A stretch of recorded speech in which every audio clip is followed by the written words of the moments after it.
Brand ಆಗ್ಬಿಡ್ತೀನಿ ಅನ್ನೋ ಒಂದು ಭಯ ಇತ್ತು. ವಿನೋದ್ ಪ್ರಭಾಕರ್ ಅವರನ್ನ ಯಾಕೆ ಸೆಲೆಕ್ಟ್ ಮಾಡ್ಕೊಂಡು? ಎಷ್ಟು ಒಳ್ಳೆ ನಟರು ಅಷ್ಟೇ ಚೆನ್ನಾಗಿ ಅವರು. ಅದರಿಂದ ಬೆಂಗಳೂರಿನ ಭೂಗತ ಜಗತ್ತು ಅನ್ನೋದೇನಿದೆ, ಆಗಿನ ಬೆಂಗಳೂರಿನ ಒಂದು ಚಿತ್ರಣ ಆ ಥರನೇ ಇತ್ತ ಸರ್ ಅವಾಗ. ರೌಡಿಸಮ್ ಜಗತ್ತನ್ನ ನಾವು ತೋರಿಸ್ತಿದೀವಿ, ಅದನ್ನ ವಿಲನ್ ಅಂತ ಕರೆಯಕ್ಕಾಗಲ್ಲ, ಯಾಕಂದ್ರೆ ತುಂಬಾ ಕಚಡ ನನ್ ಮಗ ಅಂತ ಅನ್ಸುತ್ತೆ ಸರ್. ಆ ತರ ಪಾತ್ರ ಇದು ಅವರ ಮತ್ತು ಅಪ್ಪು ಅಭಿನಯದ ರಾಜ್ಕುಮಾರಿ ಸಿನಿಮಾ. ನಾನು ಏನೇ ಮಾಡಿದ್ರು ಆ ದಿನಗಳಿಗೆ ಅವ್ರು ಕಂಪೇರ್ ಮಾಡ್ತಿದ್ರು. ಈ ರೀತಿಯ ಸಿನಿಮಾ ಮಾಡಬೇಕು ಅಂತ ಆಸೆ ಇರಬೇಕು. ಆ ದಿನಗಳ ಬೆಂಗಳೂರನ್ನ ಕಟ್ಟೋಕೆ ಸಾಧ್ಯ ಆಯ್ತು. One of the best films ಇದು ಅಂತಂದ್ರು, ಅದು ಬಹಳ ದೊಡ್ಡ ಮಾತು. ಕನ್ನಡ ಪಿಕ್ಚರ್ ವೀಕ್ಷಕರಿಗೆ ಮಕರ ಸಂಕ್ರಾಂತಿ ಹಬ್ಬದ ಹಾರ್ದಿಕ ಶುಭಾಶಯಗಳು. ಸೊ ವರ್ಷದ ಮೊದಲ ಹಬ್ಬ ಮಕರ ಸಂಕ್ರಾಂತಿ ಹಬ್ಬ. ಈಗಿನ್ನು ಸದ್ಯಕ್ಕೆ ನ್ಯೂ ಇಯರ್ನ ಮುಗಿಸ್ಕೊಂಡು ಬಂದಿದ್ವಿ, ಅಲೆ ಸಂಕ್ರಾಂತಿ ಹಬ್ಬ ಬಂದೇ ಬಿಟ್ಟಿದೆ. ಸಂಕ್ರಾಂತಿ ಹಬ್ಬದ ಅಲೆ ಕೂಡ ಜೋರಾಗಿದೆ ಅಂತ ಹೇಳ್ಬೋದು ಇಡೀ ಭಾರತದಾದ್ಯಂತ. ಸೊ ಹಬ್ಬ ಅಂತಂದರೆ ಏನಾದರೂ ಒಂದು ವಿಶೇಷತೆ ಇರಬೇಕು ಅಲ್ವಾ. ಸೊ ನಮ್ಮ ಸ್ಯಾಂಡಲ್ವುಡ್ನಲ್ಲೂ ಕೂಡ ಬಹಳ ವಿಶೇಷವಾಗಿರುವಂತಹ ಇಯರ್ ಅಂತಲೇ ಹೇಳ್ಬೋದು. ಯಾಕಂದರೆ ಈ 2026ರಲ್ಲಿ ಮೋಸ್ಟ್ ಎಕ್ಸ್ಪೆಕ್ಟೆಡ್ ಸಿನಿಮಾಗಳು ಬರ್ತಾ ಇದೆ. ಆ ಲಿಸ್ಟ್ಗೆ ಬಲರಾಮನ ದಿನಗಳು ಕೂಡ ಸೇರಿಕೊಳ್ತಾ ಇದೆ. ಸದ್ಯಕ್ಕೆ ನನ್ನ ಜೊತೆಗೆ ಆ ದಿನಗಳು ಸಿನಿಮಾ ಖ್ಯಾತಿಯ ಚೈತನ್ಯ ಸರ್ ಇದ್ದಾರೆ. ಸೊ ತುಂಬ ವಿಚಾರ ಚರ್ಚೆ ಮಾಡೋದಿದೆ ಅವ್ರ ಹತ್ರ. ಪ್ರಾರಂಭ ಮಾಡೋಣ. ಮೊದಲನೇದಾಗಿ ಸರ್ನ ವೆಲ್ಕಮ್ ಮಾಡ್ತೀನಿ. ಸರ್ ನಮಸ್ತೆ, ಮಕರ ಸಂಕ್ರಾಂತಿ ಹಬ್ಬದ ಶುಭಾಶಯಗಳು. ನಮಸ್ಕಾರ, ತಮಗೂ ಸಂಕ್ರಾಂತಿ ಹಬ್ಬದ ಹಾರ್ದಿಕ ಶುಭಾಶಯ. Thank you sir. ಸರ್ ಹೇಗಿದ್ದೀರಾ? ಚೆನ್ನಾಗಿದೆ, ನೀವ್ ಹೇಗಿದ್ದೀರಿ? ತುಂಬ ಚೆನ್ನಾಗಿದ್ದೀನಿ ಸರ್. ಬಲರಾಮನ ದಿನಗಳು ಮೂಲಕ ಮತ್ತೆ ಸ್ಯಾಂಡಲ್ವುಡ್ನತ್ತ ಮುಖ ಮಾಡಿದ್ದೀರಾ. ಸೊ ಈ ಬಲರಾಮನ ದಿನಗಳು ಅಂತ ಬಂದಾಗ ಸರ್ ಏನು ಸರ್ ವಿಶೇಷತೆ? ಆ ದಿನಗಳು ಸಿನಿಮಾದ ನಂತರ ಬಹಳ ಜನ ಕೇಳಿದರು ಇನ್ನೊಂದು ಭೂಗತ ಜಗತ್ತಿನ ಸಿನಿಮಾ ಮಾಡಿ ಅಂತ. ನನಗೆ ಒಂದು ಸ್ವಲ್ಪ ಡಿಸ್ಟೆನ್ಸ್ ಬೇಕಿತ್ತು ಅಂತ ಅನಿಸ್ತು. ಯಾಕೆಂದರೆ ಸಾಲಾಗಿ ಭೂಗತ ಜಗತ್ತಿನ ಸಿನಿಮಾ ಮಾಡಿದ್ರೆ ಅಂಡರ್ವರ್ಲ್ಡ್ ಡೈರೆಕ್ಟರ್ ಅಂತ ಬ್ರ್ಯಾಂಡ್ ಆಗಿಬಿಡ್ತೀನಿ ಅನ್ನೋ ಒಂದು ಭಯ ಇತ್ತು. ನನಗೆ ಎಲ್ಲ ರೀತಿಯ ಸಿನಿಮಾಗಳನ್ನೂ ಮಾಡಬೇಕು ಅಂತ ಆಸೆ ಇತ್ತು. ಥ್ರಿಲ್ಲರ್ ಮಾಡಿದ್ದೀನಿ, ಹಾರರ್ ಮಾಡಿದ್ದೀನಿ, ಲವ್ ಸ್ಟೋರಿ ಮಾಡಿದ್ದೀನಿ, ಫ್ಯಾಮಿಲಿ ಸಬ್ಜೆಕ್ಟ್ ಮಾಡಿದ್ದೀನಿ, ಕಾಮಿಡಿ ಮಾಡಿದ್ದೀನಿ. 18 ವರ್ಷದ ನಂತರ ಮತ್ತೆ ನನ್ನ ಫೇವ್ರೆಟ್ ಜಾನ್ರ್ ಅಂಡರ್ವರ್ಲ್ಡ್ ಸಿನಿಮಾ, ಅದನ್ನು ಮತ್ತೆ ಎಕ್ಸ್ಪ್ಲೋರ್ ಮಾಡಬೇಕು ಅಂತ ಅನಿಸ್ತು. ಆ ರೀತಿಯ ಒಂದು ಗಟ್ಟಿಯಾದ ಕತೆ ನನಗೆ ಸಿಕ್ತು. ಆದ್ದರಿಂದ ಆಗ್ತಿರೋಂಥ ಸಿನಿಮಾ ಬಲರಾಮನ ದಿನಗಳು. ಸೊ ಈ ಬಲರಾಮನ ದಿನಗಳು ಅಂತ ಬಂದಾಗ ವಿನೋದ್ ಪ್ರಭಾಕರ್ ಅವರನ್ನ ಯಾಕೆ ಸೆಲೆಕ್ಟ್ ಮಾಡ್ಕೊಂಡ್ರಿ ಸರ್? ಯಾಕಂದರೆ ರೀಸೆಂಟಾಗಿ ಅವರು ಮಾದೇವ ಸಿನಿಮಾ ಬರುತ್ತೆ, ಅವ್ರನ್ನ ಬೇರೆ ರೂಪದಲ್ಲಿ ನಾವು ನೋಡಿರ್ತೀವಿ. ಸೊ ಈ ಬಲರಾಮನ ದಿನಗಳು ಅಂತ ಬಂದಾಗ ಯಾವ ರೀತಿ ಅವ್ರನ್ನ ನೋಡ್ತೀವಿ, ಅವ್ರನ್ನ ಏನಕ್ಕೆ ಸೆಲೆಕ್ಟ್ ಮಾಡ್ಕೊಂಡ್ರಿ? ನಾನು ಎಷ್ಟೋ ವರ್ಷದಿಂದ ವಿನೋದ್ ಪ್ರಭಾಕರ್ ಅವ್ರ ಜೊತೆ ಒಂದು ಸಿನಿಮಾ ಮಾಡಬೇಕು ಅಂತ ನನಗೆ ಆಸೆ ಇತ್ತು. ಆದರೆ ಅದಕ್ಕೆ ಸೂಕ್ತವಾದ ಕತೆ ನನಗೆ ಸಿಕ್ಕಿರಲಿಲ್ಲ. ಪ್ಯಾಂಡಮಿಕ್ ಮುಗಿದ ನಂತರ ಒಂದು 23 ಅಂತ ಕಳಿಸಿ 2023 ಹಂಗೆ ಶ್ರೇಯಸ್ ಅವರು ನನ್ನ ಹತ್ರ ಬಂದರು. ನಾವು ಆ ದಿನಗಳು ರೀತಿಯ ಇನ್ನೊಂದು ಸಿನಿಮಾ ಮಾಡಬೇಕು ಅಂತಿದ್ದೀವಿ, ಬಲರಾಮ ಅನ್ನೋ ಒಂದು ಕ್ಯಾರೆಕ್ಟರ್ ಬಗ್ಗೆ, ಅದನ್ನು ವಿನೋದ್ ಪ್ರಭಾಕರ್ ಅವ್ರನ್ನ ಇಟ್ಕೊಂಡು ಮಾಡಬೇಕು ಅಂತಿದ್ದೀವಿ ಅಂತ ಬಂದರು. ಸೊ ಪದ್ಮಾವತಿ ಫಿಲಮ್ಸಿನ ಪದ್ಮಾವತಿ ಜಯರಾಮ್ ಹಾಗೂ ಶ್ರೇಯಸ್ ಅವರು ಮೊದಲೇ ವಿನೋದ್ ಪ್ರಭಾಕರ್ ಅವ್ರಿಗೆ ಸಿನಿಮಾ ಮಾಡಬೇಕು ಅಂತ ಗುರುತಿಸಿ ನನ್ನ ಹತ್ರ ಬಂದರು. ನನಗೆ ಹೇಗಿದ್ರು ವಿನೋದ್ ಪ್ರಭಾಕರ್ ಅವ್ರ ಜೊತೆ ಸಿನಿಮಾ ಮಾಡಬೇಕು ಅಂತ ಆಸೆ ಇದ್ದಿದ್ದರಿಂದ ಇದೊಂದು ಸದಾವಕಾಶ ಆಯಿತು. ಆದ್ದರಿಂದ ವಿನೋದ್ ಪ್ರಭಾಕರ್ ಅವ್ರ ಜೊತೆ ಸೇರಿ ಈ ಸಿನಿಮಾ ಮಾಡುವ ಅವಕಾಶ ನಂಗೆ ಸಿಕ್ತು. ಕನ್ನಡದಲ್ಲಿ ನಮ್ಮಲ್ಲಿರುವ ಅತ್ಯಂತ ಪ್ರತಿಭಾವಂತ ನಟರಲ್ಲಿ ವಿನೋದ್ ಪ್ರಭಾಕರ್ ಅವರೊಬ್ಬರು. ತಾಂತ್ರಿಕವಾಗಿ ಬಹಳ ಬಲ್ಲಂಥವರು, ತಮ್ಮ ನಟನೆಯನ್ನು ಬಹಳ ಸೂಕ್ಷ್ಮತೆಯಿಂದ ಬಹಳ ಗಂಭೀರತೆಯಿಂದ ಪರಿಗಣಿಸುವಂಥವ್ರು. ಎಷ್ಟು ಒಳ್ಳೆ ನಟರು ಅಷ್ಟೇ ಚೆನ್ನಾಗಿ ಅವರು ಆ್ಯಕ್ಷನ್ ಸೀಕ್ವೆನ್ಸ್ನು ಮಾಡ್ತಾರೆ, ಅಷ್ಟೇ ಚೆನ್ನಾಗಿ ಡ್ಯಾನ್ಸು ಮಾಡ್ತಾರೆ. ಈ ರೀತಿ ಮಲ್ಟಿಫ್ಯಾಸ್ಟೆಡ್ ಆ್ಯಕ್ಟರ್, ಟೀಮ್ ವರ್ಕರ್, ಅವ್ರ ಜೊತೆ ಸೇರಿ ಸಿನಿಮಾ ಮಾಡಿದ್ದು ನನಗೆ ಒಂದು ದೊಡ್ಡ ಸ್ಟ್ರೆಂತ್ ಅಂತಲೇ ಹೇಳ್ಬೋದು. ಸರ್ ಬಲರಾಮನ ದಿನಗಳು ಅಂತ ಬಂದಾಗ ನೀವು ಆ ದಿನಗಳಲ್ಲಿ ಒಂದಷ್ಟು ಕಂಟೆಂಟ್ಗಳನ್ನು ಕೊಟ್ಟಿದ್ವಿ, ಈಗ ಅಂಡರ್ವರ್ಲ್ಡ್ ಅಂತ ಅಂದ್ರಿ. ಸೊ ಈ ಬಲರಾಮನ ದಿನಗಳಲ್ಲಿ ಈ ಅಂಡರ್ವರ್ಲ್ಡು ಈಗ ಪ್ರಸ್ತುತಕ್ಕೆ ಹೇಗೆ ವರ್ಕ್ ಆಗುತ್ತೆ? ನಾವು ಅಂಡರ್ವರ್ಲ್ಡ್ ಅಂತಿದ್ದಂಗೆ ಒಂದು ಅರ್ಥ ಮಾಡ್ಕೋಬೇಕು, ಈ ಭೂಗತ ಜಗತ್ತು ಅನ್ನೋದೇನಿದೆ ಅದು ಇಂಡಿಪೆಂಡೆಂಟ್ ಆಗಿರೋವಂಥದ್ದಲ್ಲ. ಭೂಗತ ಜಗತ್ತಿನಲ್ಲಿರೋ ಪ್ರತಿಯೊಬ್ಬನಿಗೂ ಯಾವುದೋ ಒಬ್ಬ ರಾಜಕಾರಣಿಗೋ ಯಾವುದೋ ಒಂದು ಬಿಸ್ನೆಸ್ ಇಂಟ್ರೆಸ್ಟ್ಗೋ ಸಂಬಂಧ ಇರುತ್ತೆ. ಆದ್ದರಿಂದ ಬೆಂಗಳೂರಿನ ಭೂಗತ ಜಗತ್ತು ಅನ್ನೋದೇನಿದೆ ಅದರ ಹಿಂದೆ ರಾಜಕಾರಣದ ದೊಡ್ಡ ಬಂಡವಾಳಶಾಹಿಗಳ ಎಲ್ಲರ ಪಾತ್ರಗಳು ಉಂಟು. ಅವನ್ನು ಸೆರೆ ಹಿಡಿಯುವ, ಅದನ್ನು ಹೇಳುವ ಪ್ರಯತ್ನವನ್ನು ನಾವು ಈ ಬಲರಾಮನ ದಿನಗಳು ಚಿತ್ರದಲ್ಲಿ ಮಾಡಿದ್ದೀವಿ. ಅದ್ರ ಜೊತೆಗೆ ಒಂದು ಅದ್ಭುತವಾದ ಪ್ರೇಮ ಕಥೆ ಇದೆ.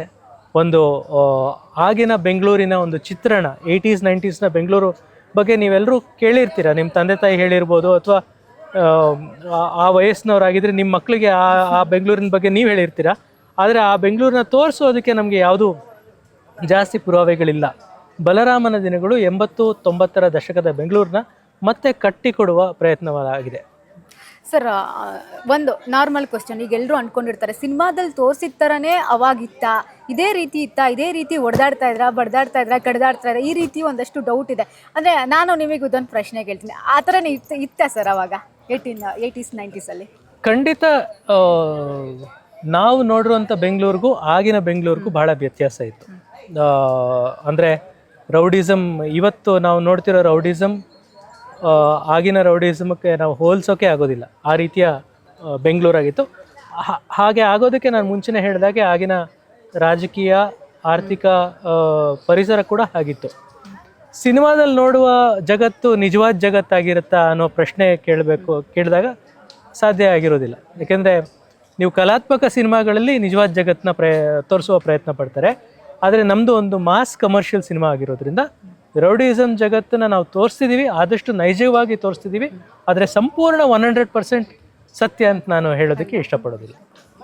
ಸರ್, ಈಗ ವಿನಯ್ ಗೌಡ ಅವರು ಕೂಡ ವಿಶೇಷವಾದಂತಹ ಪಾತ್ರದಲ್ಲಿ ಅವ್ರು ಹೇಳಿದರು, ಈ ಹಿಂದೆ ನಾನು ಈ ರೀತಿ ಸಿನಿಮಾ ಮಾಡಿಲ್ಲ, ಇದು ನನಗೆ ನನ್ನ ಒಂದು ವೃತ್ತಿ ಬದುಕಿನ ತಿರುವು ಕೊಟ್ಟಂತಹ ಸಿನಿಮಾ ಆಗುತ್ತೆ ಅಂತ. ಅಂದರೆ ವಿನಯ್ ಗೌಡ ಅವರ ಕ್ಯಾರೆಕ್ಟರ್ಗೆ ಅವರನ್ನೇ ಬೇಕು ಅಂತ ಆಯ್ಕೆ ಮಾಡ್ಕೊಂಡಿದ್ದ ಹೇಗೆ ಸರ್?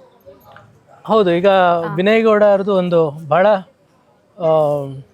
ಅದನ್ನ ವಿಲನ್ ಅಂತ ಕರೆಯೋಕ್ಕಾಗಲ್ಲ. ಯಾಕೆಂದರೆ ಬಲರಾಮನ ದಿನಗಳು ಅಂತ ಸಿನಿಮಾದಲ್ಲಿ ಯಾರೂ ವಿಲನ್ಸ್ ಅಂತ ಇರೋದಿಲ್ಲ, ಯಾರು ಹೀರೋ ಅಂತಲೂ ಇರಲ್ಲ.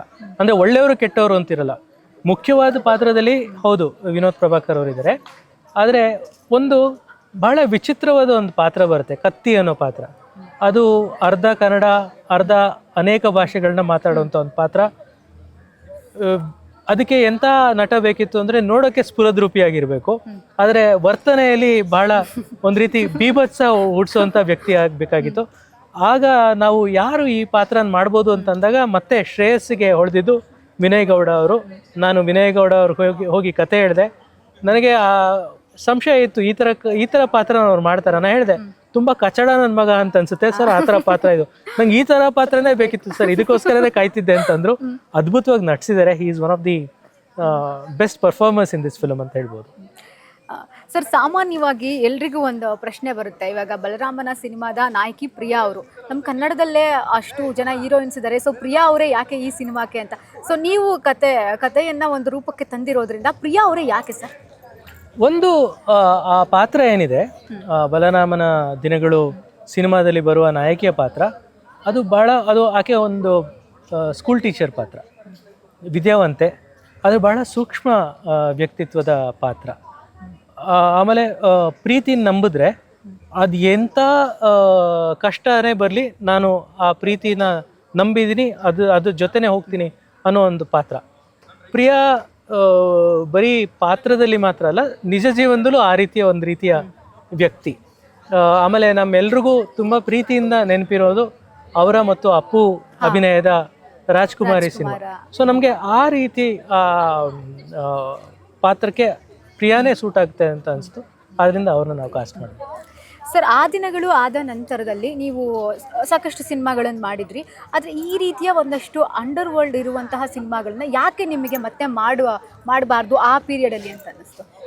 ಒಂದು ಆ ದಿನಗಳು ಸಿನಿಮಾ ನಾನು ಕಟ್ಟೋಕ್ಕೆ ಸಾಧ್ಯ ಆಗಿದ್ದು ಅಗ್ನಿಶ್ರೀಧರ್ ಅವ್ರ ಮೂಲಕ. ಯಾಕೆಂದರೆ ಅಗ್ನಿಶ್ರೀಧರ್ ಅದಕ್ಕೆ ಕಥೆ, ಸಂಭಾಷಣೆ, ಚಿತ್ರಕಥೆಯನ್ನು ಬರೆದಿದ್ರು. ಅಗ್ನಿಶ್ರೀಧರ್ ಅವರು ಆ ಲೋಕನ ನನಗೆ ಪರಿಚಯ ಮಾಡಿಕೊಟ್ಟಿದ್ರು.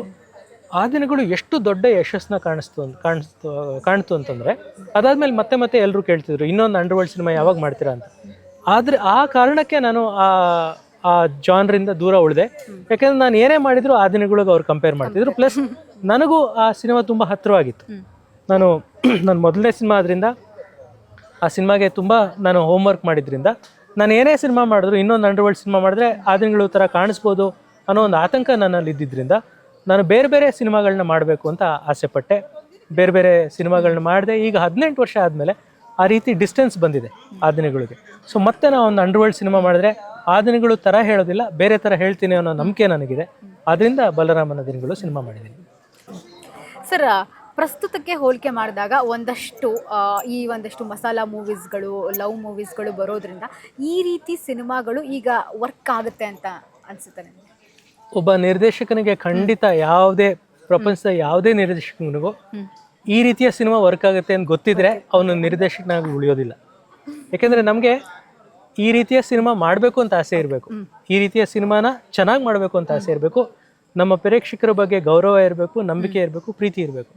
ಆ ರೀತಿಯ ಗೌರವ, ಪ್ರೀತಿ ಹಾಗೂ ನಂಬಿಕೆಯಿಂದ ಈ ಸಿನಿಮಾ ನಾನು ಮಾಡಿದ್ದೀನಿ. ಈ ಸಿನಿಮಾ ಜನಕ್ಕೆ ಇಷ್ಟ ಆಗುತ್ತೆ, ಅವರು ನಮಗೆ ಆಶೀರ್ವಾದ ನೀಡ್ತಾರೆ, ಅವರು ನಮಗೆ ಬೆಂಬಲ ಕೊಡ್ತಾರೆ ಅಂತ ನಂಬಿ ಈ ಸಿನಿಮಾನ ನಾವೆಲ್ಲರೂ ಮಾಡಿದ್ದೀವಿ. ಯಾವತ್ತೂ ಒಬ್ಬ ನಿರ್ದೇಶಕ ಅಥವಾ ನಿರ್ಮಾಪಕ ಈ ರೀತಿಯ ಸಿನಿಮಾ ಜನಕ್ಕೆ ವರ್ಕ್ ಆಗುತ್ತೆ ಅಂತ ಅನ್ಕೊಂಡು ಮಾಡ್ತಾನೋ ಅವತ್ತು ಅವ್ನು ಸೋಲ್ತಾನೆ ಅಂತ ನಾನು ನಂಬಿದ್ದೀನಿ. ಅದರಿಂದ ನನಗೆ ನಿಜವಾಗ್ಲೂ ಗೊತ್ತಿಲ್ಲ ನಮ್ಮ ಪ್ರೇಕ್ಷಕರಿಗೆ ಯಾವ ರೀತಿಯ ಸಿನಿಮಾ ಇಷ್ಟ ಆಗುತ್ತೆ ಅಂತ. ಆದರೆ ಮಾಡುವ ನಮ್ಮ ಪ್ರಯತ್ನ ಭಾಳ ಪ್ರಾಮಾಣಿಕವಾಗಿ, ಭಾಳ ಶ್ರದ್ಧೆಯಿಂದ ಕಷ್ಟಪಟ್ಟು ಮಾಡಿದ್ದೀವಿ. ಸರ್, ಹೊಸದಾಗಿ ಬರುವಂತಹ ನಿರ್ದೇಶಕರಿಗೆ ನಿಮ್ಮಿಂದ ಏನಾದರೂ ಒಂದಷ್ಟು ಸಲಹೆಗಳು, ಟಿಪ್ಸ್ ಅಂತ ಏನಾದರೂ ಕೊಡೋದು? ಒಂದ್ಸತಿ ನಮ್ಮ ಗುರುಗಳಾದ ಗಿರೀಶ್ ಕಾರ್ನಾಡ್ ಅವ್ರಿಗೆ ಒಂದು ಇದೇ ಪ್ರಶ್ನೆ ನಾನು ಕೇಳಿದೆ. ನನಗೆ ನೀವು ನಿಮ್ಮ ಜನ್ರೇಷನ್ನಿಂದ ಅಲ್ಲಿ ನಿರ್ದೇಶನ ಮಾಡಿದಂಥ ನೀವು ನನ್ನ ಜನ್ರೇಷನ್ ಅವ್ರಿಗೆ ಏನು ಅಡ್ವೈಸ್ ಕೊಡ್ತೀರಾ ಅಂತ. ಆಗ ಗಿರೀಶ್ ಕಾರ್ನಾಡ್ ಅವ್ರು ನನಗೆ ಹೇಳಿದ್ದು, the best advice is no advice ಅಂತ. ಯಾಕೆಂದರೆ ನಾವು ನಮ್ಮ ಜನ್ರೇಷನಲ್ಲಿ ಇರುವಂಥ ಸವಾಲುಗಳೇ ಬೇರೆ, ಪರಿಸ್ಥಿತಿಗಳೇ ಬೇರೆ, ಆಡಿಯನ್ಸೇ ಬೇರೆ. ಮುಂದಿನ ಜನ್ರೇಷನ್, ಮುಂದಿನ ಪೀಳಿಗೆಯ ನಿರ್ದೇಶಕರು ಎದುರಿಸುವಂಥ ಸವಾಲುಗಳು, ತಂತ್ರಗಾರಿಕೆ ಮತ್ತು ಪ್ರೇಕ್ಷಕರೇ ಬೇರೆ. ಆದ್ದರಿಂದ ಅವರು ಅವರ ಜನ್ರೇಷನ್ನ ಸಿನಿಮಾನ ಅವರು ಕಂಡು ಹಿಡ್ಕೋಬೇಕು. ಆದ್ದರಿಂದ the best advice is no advice. Sir, ಸಿನಿಮಾದ ಬಗ್ಗೆ ಮಾತಾಡೋದಾದರೆ ಕಾಸ್ಟ್ಯೂಮು ನೋಡಿದ ತಕ್ಷಣ ಕಣ್ಣು ಕುಕ್ಕುತ್ತೆ. ಈ ರೀತಿನೂ ಕಾಸ್ಟ್ಯೂಮು ಅವಾಗ ಹಾಕ್ತಿದ್ರೆ, ಯಾಕೆಂದರೆ ಇವಾಗ ಆ ಕಾಸ್ಟ್ಯೂಮ್ಗಳು ಟ್ರೆಂಡಿಂಗಲ್ಲಿ ಬರ್ತಾ ಇದೆ. ಇವಾಗ ನಾವು ಹಾಕ್ತಿದ್ದೀವಲ್ಲ, ಅವಾಗ ಈ ಥರ ಕಾಸ್ಟ್ಯೂಮು ಇತ್ತಾ ಅಂತ. ಸರ್, ಇದೇ ರೀತಿ ಒಂದಷ್ಟು ರೆಟ್ರೋ ಲುಕ್ನಲ್ಲಿ ತೋರಿಸ್ಕೊಟ್ಟಿದ್ದೀರಾ ಸರ್. ಕಾಸ್ಟ್ಯೂಮು ಹಾಗೆಯೇ ಕಾಸ್ಟ್ಯೂಮ್ ಬಗ್ಗೆ, ಅವರ ಲುಕ್ ಬಗ್ಗೆ ಹೇಳೋದಾದರೆ? ಇದು ಈ ಸಿನಿಮಾದಲ್ಲಿ ಪ್ರೊಡಕ್ಷನ್ ಡಿಸೈನ್ ಅಂತ ಕರಿತೀವಿ. ಪ್ರೊಡಕ್ಷನ್ ಡಿಸೈನ್ ಅಂದರೆ ಇದರ ಆರ್ಟ್ ಡೈರೆಕ್ಷನ್ ಹೇಗಿರಬೇಕು, ಕಾಸ್ಟ್ಯೂಮ್ ಹೇಗಿರಬೇಕು, ಜನರ ಹೇರ್ ಸ್ಟೈಲ್ಸು ಅದೆಲ್ಲ ಹೇಗಿರಬೇಕು ಅನ್ನೋದು. ಸೊ ಅದು ಒಂದು ಇಡೀ ಹೋಮ್ವರ್ಕ್ ಇತ್ತು. ನನ್ನ ಅದೃಷ್ಟಕ್ಕೆ ನನಗೆ ವಿಶ್ವಾಸ್ ಕಶ್ಯಪ್ ಅಂತ ಅದ್ಭುತವಾದ ಆರ್ಟ್ ಡೈರೆಕ್ಟರ್ ಸಿಕ್ಕಿದ್ರು, ಎಚ್ ಸಿ ವೇಣು ಅಂತ ಅದ್ಭುತವಾದ ಸಿನಿಮ್ಯಾಟೋಗ್ರಫರ್ ಸಿಕ್ಕಿದ್ರು. ಅವರಿಬ್ಬರು ಅರ್ಧಕ್ಕರ್ಧ ನನ್ನ ಕೆಲಸನ ಈಸಿ ಮಾಡಿದ್ರು. ಯಾಕೆಂದರೆ ವಿಶ್ವಾಸ್ ಕಶ್ಯಪ್ ಆ ದಿನಗಳ ಬೆಂಗಳೂರನ್ನ ಮತ್ತೆ ಕಟ್ಕೊಡುವುದರಲ್ಲಿ ಪ್ರತಿ ಸೆಟ್ಟಲ್ಲೂ ಅವರ ಕೊಡುಗೆ ಇದೆ. ಹಾಗೆ ವೇಣು ಅವರ ಪ್ರತಿ ಫ್ರೇಮಲ್ಲೂ ಅವರ ಆ ದಿನಗಳ ಬೆಂಗಳೂರನ್ನ ಕಟ್ಕೊಡುವುದನ್ನ ನಾವು ಕಾಣಿಸ್ಬೋದು. ಅದೇ ರೀತಿ ಕಾಸ್ಟ್ಯೂಮ್ಗೆ ಬಂದಾಗ ನಮ್ಮ ಕಾಸ್ಟ್ಯೂಮರು ದಯಾನಂದ್ ಅವರು, ಅವ್ರಿಗೆ ಬಹಳ ಸಹಾಯ ಮಾಡಿದ್ದು ನಮ್ಮ ನಿಶಾ ವಿನೋದ್ ಪ್ರಭಾಕರ್ ಅವರು.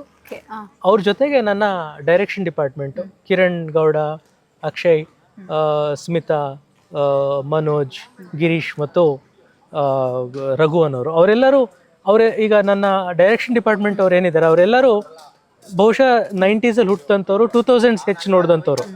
ಆ ಕಾರಣಕ್ಕಾಗಿ ಅವರು ಬಹಳ ಹೋಮ್ವರ್ಕ್ ಮಾಡಿಕೊಂಡು ಬಹಳ ಹುಷಾರಾಗಿ ಆ ದಿನಗಳ ಬೆಂಗಳೂರನ್ನ ಕಟ್ಕೊಳ್ಳೋದ್ರಲ್ಲಿ ರೆಫರೆನ್ಸಸ್ ಇಟ್ಕೊಂಡು, ಫೋಟೋಗಳನ್ನ ಇಟ್ಕೊಂಡು ನನ್ನ ಜೊತೆ ಕೆಲಸ ಮಾಡಿದ್ರು. ಸೊ ಇವರೆಲ್ಲರ ಮೂಲಕ ಆ ದಿನಗಳ ಬೆಂಗಳೂರನ್ನ ಕಟ್ಟೋಕ್ಕೆ ಸಾಧ್ಯ ಆಯಿತು.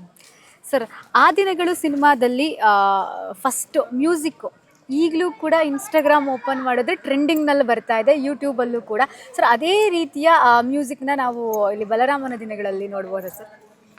ನಮ್ಮ ಬಲರಾಮನ ದಿನಗಳು ಸಿನಿಮಾಗೆ ಸಂತೋಷ್ ನಾರಾಯಣನ್ ಅವರು ಮ್ಯೂಸಿಕ್ ನೀಡಿದ್ದಾರೆ.